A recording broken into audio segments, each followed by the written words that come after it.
శ్రీ గురుభ్యో నమ. గురుర్బ్రహ్మ గురుర్విష్ణు గురుర్దేవో మహేశ్వర గురు సాక్షాత్ పరం బ్రహ్మ తస్మై శ్రీ గురవే నమ. అస్మద్గురుచరణ పాదార విందాభ్యాం నమ. నిన్నటి మన మహాభారత ప్రస్థానంలో ఆ కుమారస్వామి దేవసేన యొక్క వివాహం జరగడం, ఈయన దేవతల యొక్క సేనాధిపతిగా అభిషేకింపబడము, ఇవన్నీ జరిగిన తర్వాత ఋషిపత్రులందరూ కూడా ఈయన దగ్గరికి వచ్చారు. వచ్చి మా దోషం లేకుండా మా భర్తలు మమ్మల్ని వదిలిపెట్టేశారయ్యా, అందువలన మాకు మళ్ళీ మా భర్తలతో కలిసి ఉండేటువంటి విధంగా మమ్మల్ని చేయవలసింది, మాకు స్వర్గాది లోకాల్లో మా యొక్క నివాసం హాయిగా ఉండేటట్లుగా చేయవయ్యా. అంతేకాకుండా నువ్వు మాకు పుత్రుడు కాకపోయినా మాకు పుట్టేవని ఎవరో చెబితే విని మమ్మల్ని వదిలేశారు. అందువలన కానీ నిన్ను చూసిన తర్వాత మాకు పుత్రుడిగా నువ్వు ఉంటే బాగుండని మాకు అనిపిస్తుంది. అందువలన నువ్వు మా పుత్రుడిగానే ఉండవలసింది అని కూడా వాళ్ళు కోరారు. అంటే వాళ్ళందరికీ కూడా అలాగే అభయం ఇచ్చాడు. ఈ విధంగా అయిన తర్వాత ఇంద్రుడు వచ్చి ఈ రోహిణి మీద ఉండేటువంటి కోపంతో అభిజిత్ అనేటువంటిది పెద్దతనం కోసం తపస్సు చేసింది, అక్కడి నుంచి జారిపోయిందయ్యా. అందువల్ల ఇక్కడ ఈ నక్షత్రాన్ని మనం భర్తీ చేయవలసిన ఆవశ్యకత ఉందంటే ఆ కృత్తిక సప్తశీర్షాకమై ఆకాశంలోకి వెళ్ళి ఇప్పటికీ ఈ వృత్తాంతాలన్నీ కూడా మార్కండేయ మహర్షి ధర్మరాజుకి పాండవులకి తెలియజేస్తున్నాడు. ఆయన అంటున్నాడు, అథ మాతృగణ సర్వ స్కంధం వచనమబ్రవీత్ వయం సర్వస్య లోకస్య మాతర కవిభిస్తుతా ఇచ్చామో మాతరస్తుభ్యం భవితుం పూజయస్వనః. తర్వాత మొత్తం మాతృగణం అంతా కూడా స్కందుడి దగ్గరికి వెళ్ళిందిట. అంటే ఆ కుమారస్వామినే పుత్రుడిగా కావాలని ప్రతి తల్లి కోరుకుంటుందిట. లోకంలో ఉండే ప్రతి తల్లి కూడా ఆ కుమారస్వామే నా పుత్రుడు కావాలి, ఎందుకంటే కుమారస్వామి పక్కనుంటే కనుక మరొక రక్షణ కవచమేమక్కర్లేదు, అంత చక్కగా రక్షించగలిగినటువంటి సమర్థుడైనటువంటి దేవసేనాధిపతి. అందువలన ప్రతి తల్లి అలా కోరుకుంటుంది. ఆ మాతృగణం అంతా కూడా స్కందుడి దగ్గరికి వచ్చారట. వచ్చి మహానుభావ విద్వాంసులందరూ కూడా మమ్మల్ని లోకమాతలను స్తుతించారయ్యా, ఇప్పుడు మేము నీకు మాతలుగా ఉండాలని కోరుకుంటున్నాము, మమ్మల్ని మాతృభావంతో నువ్వు పూజించవలసింది అన్నట్ట. అంటే అప్పుడు స్కందుడు అన్నాడు, మాతరో హి భవత్యో మే భవతీనామహం సుత ఉచ్యతాం యన్మయా కార్యం భవతీనామధేప్సితం. మీరందరూ కూడా నా తల్లులేనమ్మా, నేను మీ పుత్రుల్నే, మీకు కావాల్సింది ఏంటో చెప్పండి, నేను తప్పనిసరిగా చేస్తాను అని చెప్పాడు. అప్పుడు ఆ తల్లులు చెప్తున్నారు, యాస్తుతా మాతర పూర్వం లోకస్యాస్య ప్రకల్పితా అస్మాకంతు భవే స్థానం తాసాం చైవన తద్భవేత్. పూర్వం మాతృస్థానంలో ఉన్నటువంటి బ్రాహ్మి, మాహేశ్వరి మొదలైనటువంటి వాళ్ళు ఉన్నారు కదయ్యా, సుప్రసిద్ధమైనటువంటి సప్తమాతల స్థానంలో మా అధికారం అందరూ ఉండాలి. వాళ్ళకి దాని మీద ఎలాంటి అధికారం ఉండకూడదు, మేమే గొప్ప మాతలుగా కీర్తింపబడాలి. భవేమ పూజ్యాలోకస్య నతాహ పూజ్యాసురర్షభ ప్రజాస్మాకం హృతాస్తాభి త్వత్కృతే తా ప్రయచ్చన. ఈ జగత్తుకి అంతటికీ కూడా మేము పూజనీయులం కావాలి. వాళ్ళకి ఆ బ్రాహ్మీ మహేశ్వరి అనేటువంటి వాళ్ళకి గౌరవం దక్కకూడదు. వాళ్ళు నీ కోసమని మా మీద అసత్యమైనటువంటి అపవాదును వేసి మా భర్తల కోపం కలిగించి మా సంతాన సౌభాగ్యాన్నంతటినీ కూడా లాగేశారు. కాబట్టి నువ్వు ఆ సుఖాన్నంతటినీ మాకు ప్రసాదించవయ్యా. అందువలన నువ్వు ఆ గొప్పవాళ్ళైనటువంటి ఆ మాతల స్థానం ఏదైతే ఉందో ఆ మాతలుగా ఆ గౌరవం కూడా అన్నీ కూడా మాకే దక్కాలి. ఎందుకంటే మేము బాధను అనుభవించాం నీ వలన, ఆ బాధ భర్తీ కావాలంటే మాకు అటువంటి స్థానం కావాలి అని వాళ్ళందరూ కోరారట. అటువంటి సుఖాన్ని నువ్వు కలిగించవయ్యా అని అడిగారు. అప్పుడు స్కందుడు చెబుతున్నాడు, వృత్తాః ప్రజా నతా శక్యాః భవతీభిర్నిషేవితుం అన్యాం వక్కాం ప్రయచ్చామి ప్రజాం యాం మనసేచ్ఛత. ఓ మాతలారా, సంతానోత్పత్తి ఆవశ్యకత తీరిపోయినటువంటి ఆ భర్తలను మీరు ఇప్పుడు పొందలేరు. ఇంకొక రీతిగా సంతతి పొందాలనే కోరిక ఉంటే కనుక చెప్పండి, దాన్ని తీరుస్తాను అని చెప్పాట. అంటే అప్పుడు ఆ తల్లులు అడుగుతున్నారు, ఇచ్చామ తాసాం మాతॄణాం ప్రజా భోక్తుం ప్రయచ్చన త్వయా సహ పృథగ్భూత ఏ చ తాసామధేశ్వరా. అలాగైతే మాకు ఆ లోకమాతల యొక్క సంతానాన్ని ఇవ్వు, దాన్ని మేము తింటాం. ఆ సంతాన సంరక్షకులలో నిన్ను తప్ప మిగిలినటువంటి వాళ్ళందరినీ కూడా మేము తినాలనుకుంటున్నాము అన్నట్టు. అనేటప్పటికప్పుడు స్కందుడు చెప్తున్నాడు, ప్రజావో దద్మి కష్టంతు భవతీభిరుదాహృతం పరిరక్షత భద్రం వహ ప్రజా సాధు నమస్కృతా. మీరు చాలా కష్టసాధ్యమైంది అడిగారమ్మా, అయినా మీకు పూర్వమాతల యొక్క సంతానాన్ని అంతటిని కూడా అర్పిస్తాను. దాన్ని మీరు భక్షించకుండా రక్షిస్తే కనుక మీకు మేలు జరుగుతుంది. మమ్మల్ని భక్తితో నమస్కరిస్తున్నాను, మీరు తింటామన్నారు. ఆ సంతానాన్ని అలా తినకూడదు, వాళ్ళని రక్షించాలి మీరు. అటువంటి ఆ సంతానాన్ని అంతటినీ మీకు నేను అనుగ్రహిస్తాను అని చెప్పాడు. అనేటప్పటికీ అప్పుడు తల్లులు అంటున్నారు, పరిరక్షామ భద్రంతే ప్రజాస్కంధ యథేచ్ఛసి త్వయానో రోచతే స్కంధ సహవాసస్థిరం ప్రభో. ఓ స్కంధ, నీకు మేలు జరుగుతుందయ్యా, నీ ఇష్ట ప్రకారం మేము ప్రజారక్షణ చేస్తాం ప్రభు. సర్వకాలము నీతో కలిసి ఉండడమే మాకు చాలా ఇష్టమయ్యా అని చెప్పారు. అంటే అప్పుడు స్కందుడు అంటున్నాడు, యావత్ షోడశ వర్షాణి భవంతి తరుణా ప్రజా ప్రభాధద మనుష్యాణం తావద్రూపై పృథగ్విదై. లోకంలో జనం 16 సంవత్సరాల యువకులు అయ్యే వరకు కూడా మానవుల్ని భిన్న భిన్న రూపాలను ధరించి బాధించండి కావాలంటే మీరు. అహంచవ ప్రదాస్యామి రౌద్రమాత్మానమవ్యయం పరమం తేన సహిత సుఖం పశ్యత పూజితా. నేను మీకు భయంకరమైనటువంటి వినాశరహితమై నన్ను పోలిన రూపం కలిగినటువంటి ఒక పురుషుడిని ప్రసాదిస్తాను, అతనితో కలిసి పూజలు అందుకుని మీరు చిరకాలం సుఖంగా ఉండండి అని చెప్పాడు ఆ మాటలకి. తత శరీరాస్కంధస్య పురుష పావక ప్రభ భోక్తుం ప్రజా సమర్చానాం నిష్పపాత మహాప్రభ. ఎప్పుడైతే ఆయన అలా అన్నాడో, ఆ కుమారస్వామి శరీరం నుంచి అగ్నితో సమానమైనటువంటి తేజస్సు కాంతి కలిగినటువంటి ఒక పురుషుడు అవతరించాడు. అతడు సమస్త మానవ సంతతిని తినాలనేటువంటి కోరికతో పుట్టాడు. అటువంటి కోరిక కలిగినటువంటి వాడు. అపతత్ సహసా భూమౌ విసంజ్ఞోధక్షుదార్జిత స్కంధేన శోభ్యనుజ్ఞాత రౌద్రరూపో భవద్గ్రహ.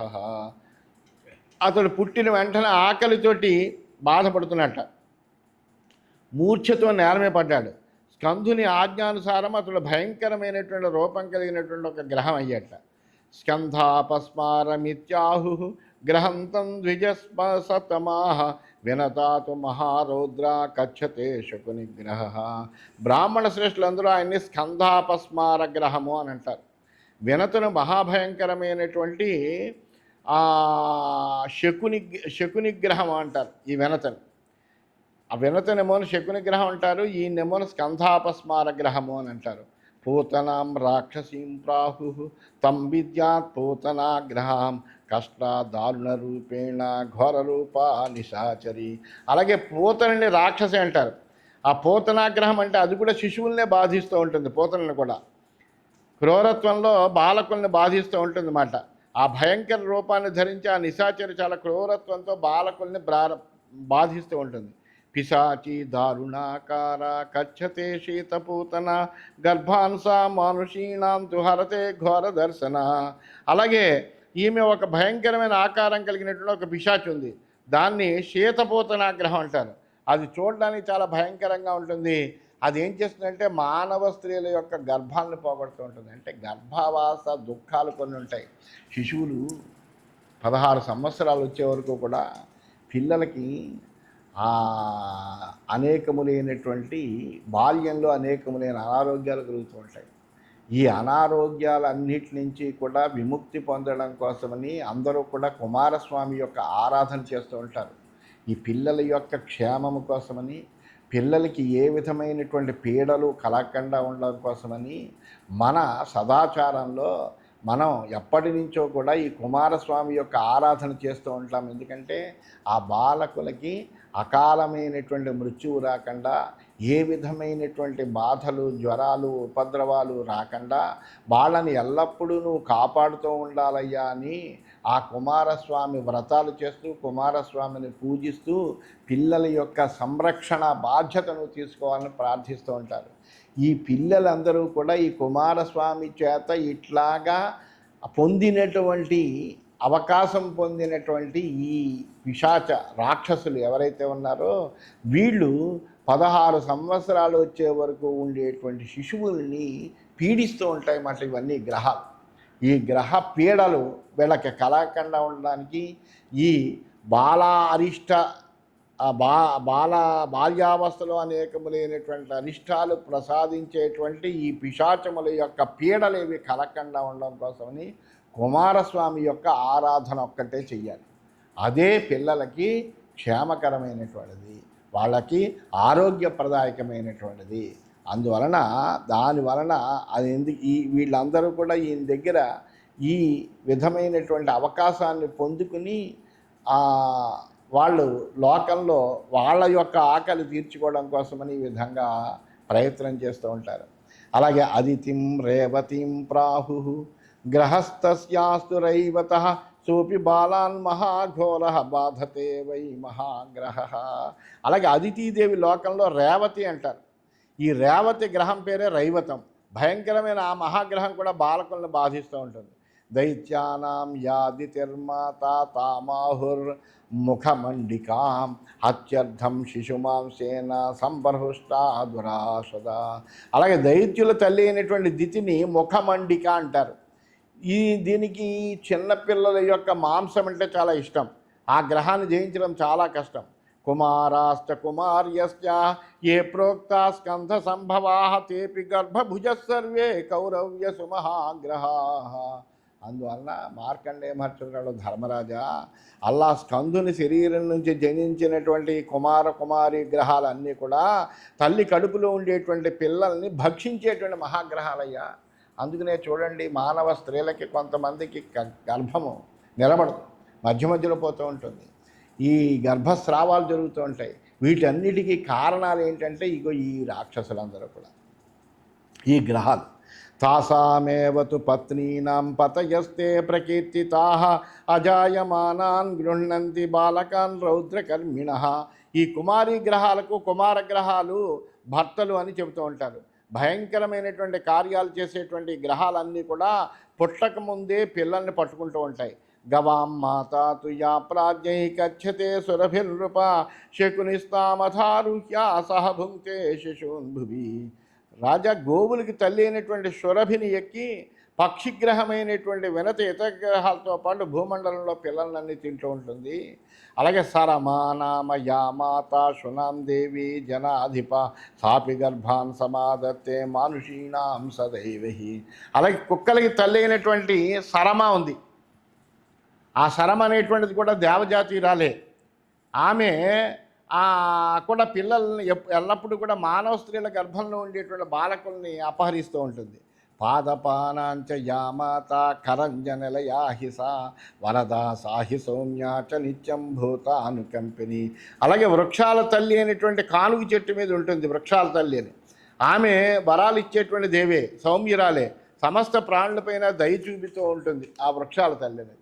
కరంజే తాం నమస్యంతి తస్మాత్ పుత్రార్థినో నరాహిమే త్వష్టాదశాన్యే వైగ్రహా మాంసమధుప్రియా ద్విపంచరాత్రం తిష్టంతి సతతం సూతికా గృహే కద్రూః సూక్ష్మపుర్భూత్వా గర్భిణీం ప్రవిశత్యదా భుంక్తే సా తత్ర తం గర్భం సాతు నాగం ప్రసూయతే.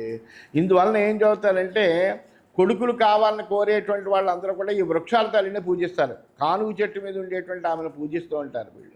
ఇంకా 18 గ్రహాలు ఉన్నాయి. వీటికి మద్యం అన్నా మాంసం అన్నా చాలా ఇష్టం. ఈ గ్రహాలన్నీ కూడా ఈ 10 రోజులు కూడా పురిటింట్లో మకాం వేస్తాయి ఎప్పుడు కూడా. ఆ తర్వాత ఈ కద్రువు అనేటువంటిది సూక్ష్మ రూపం ధరించి గర్భిణీ స్త్రీల గర్భంలో ప్రవేశిస్తూ ఉంటుంది. అక్కడ శిశువుని తినేస్తూ ఉంటుంది. ఆ స్త్రీ సర్పాన్ని ప్రసవిస్తుంది. గంధర్వాణాంతు యామాత సా గర్భం గృహ్య గచ్చతి తతో విలీన గర్భా సా మానుషీ భువి దృశ్యతే. అలాగే గంధర్వుల మాత అయినటువంటి గ్రహం గర్భవతుల యొక్క గర్భాన్ని అపహరిస్తూ ఉంటుంది. అందువలన మానవ స్త్రీ గర్భం అక్కడే లీనమైనట్టు కనిపిస్తూ ఉంటుంది. యా జనిత్రీ త్వప్సరసాం గర్భమాస్తే ప్రగృహ్య సా ఉపనష్టం తతో గర్భం కథయంతి మనీషిణః. అలాగే అప్సరసల తల్లి అయినటువంటి గ్రహం కూడా ఉంటుంది. అది కూడా గర్భాన్నే పట్టుకుంటుంది. అందువల్ల మేధావులైనటువంటి మానవులు ఈ ఫలానా స్త్రీ కడుపు పోయింది ఇలా అంటూ ఉంటారు. కారణం ఏమిటంటే గర్భం పోవడానికి గల కారణం ఏంటంటే ఈ గ్రహాల వల్ల. లోహితస్యోదధే కన్యా ధాత్రీ స్కంధస్య సా స్మృత లోహితాయన రీత్యేవం కదంబే సాహి పూజ్యతే. అలాగే అరుణాని సముద్ర కన్యక పేరు లోహితాయన ఉంది. ఆమెను కుమారస్వామి తల్లి అని చెప్తూ ఉంటారు. ఆమెను కడిమి చెట్లు మీద పూజిస్తూ ఉంటారు. పురుషేషు యథా రుద్ర తథార్యా ప్రమదాస్వపి ఆర్యా మాతా కుమారస్య పృథక్ కామార్థమిజ్యతే ఏవమేతే కుమారాణం మయా ప్రోక్త మహాగ్రహ యావత్ షోడశ వర్షాణి శిశూనాం హ్యశివాస్తతః. పురుషుల్లో రుద్రుల్లాగా స్త్రీలలో ఆర్యాదేవి శ్రేష్ఠురాలు, అందుకనే ఆర్య అని అంటారు, ఆర్యాదేవి. ఆమె కార్తికేయునికి తల్లి. జనులు తమ కోరికలు తీరడానికి పైన చెప్పినటువంటి గ్రహాల కంటే విడిగా ఈ ఆర్యాదేవిని పూజిస్తారు. ఈ రీతిగా కుమారుణ్ణి మహాగ్రహాల గురించి, ఈ కుమారుడికి సంబంధించిన మహాగ్రహాలన్నిటి గురించి చెప్పానయ్యా నీకు. 16 ఏళ్ళు నిండని పిల్లలకి ఈ గ్రహాలు కీడు కలిగిస్తూ ఉంటాయి. అందువల్ల వాళ్ళందరూ కూడా ఏం చేయాలంటే, ఆ తల్లులందరూ కూడా పిల్లలకి బాధలు కలగకుండా ఉండడానికి ఎల్లప్పుడూ కూడా కుమారస్వామిని ఆరాధన చేస్తూ ఉండాలి. ఏ చ మాతృగణ ప్రోక్త పురుషాస్తేవ ఏ గ్రహ సర్వే స్కంధగ్రహాణ మధ్యయా నిత్యం శరీరిభి. ఇంతవరకు చెప్పినటువంటి ఈ మాతృగణ పురుష గ్రహాలన్నీ కూడా స్కంధగ్రహాలు అని శరీరధారులైనటువంటి మానవులందరూ కూడా తెలుసుకోవాలి. ఎందుకంటే ఇవన్నీ కూడా మానవులకు బాధలు కలిగించేటువంటి తామస స్కంధ గ్రహాలు ఇవి. పరమేశ్వరుని భూత ప్రేత గణాల వల్లే స్కంధదేవుడి యొక్క శరీరం నుండి ఆవిర్భవించినవి ఇవి కూడా. తమోమయమైనటువంటి కుమారస్వామి సహచరులుగా ఉంటాయి ఇవి. ఆ విధంగా మనం తెలుసుకోవాలి. ఈ గ్రహాల నుంచి రక్షణ పొందడానికి ఏం చేస్తారు, పరమశివునిపై భక్తి కలిగించడానికి ఈ గ్రహ వర్ణన అంతా కలిగింది. ఎందుకంటే ఈ గ్రహాల యొక్క బాధలన్నీ పోయి పిల్లలందరూ కూడా చక్కగా పుష్టిగా ఆరోగ్యంగా వాళ్ళు ఈ గ్రహ బాధలు లేకుండా బ్రతకాలి అంటే కనుక ఆ పరమేశ్వరుడైనటువంటి కుమారస్వామి యందు భక్తి కలిగి ఆ కుమారస్వామిని ప్రార్థన చేస్తూ ఉంటే కనుక ఆ కుమారస్వామి యొక్క అనుగ్రహం కనుక ఉంటే కనుక ఈ గ్రహాలు వాళ్ళని తాకను కూడా తాకలేవు. తమోగుణం కలిగినటువంటి వాళ్ళ మీదే తామస గ్రహాల యొక్క బలం ఉంటుంది. జ్ఞానాన్ని సంహరించాలి. అందుకే తమోగణ ప్రధానులే వీళ్ళని పూజిస్తూ ఉంటారు. తేషాం ప్రశమనం కార్యం స్నానం ధూపమధాంజనం బలికర్మోపహారాశ్చ స్కంధస్యేద్యా విశేషతః.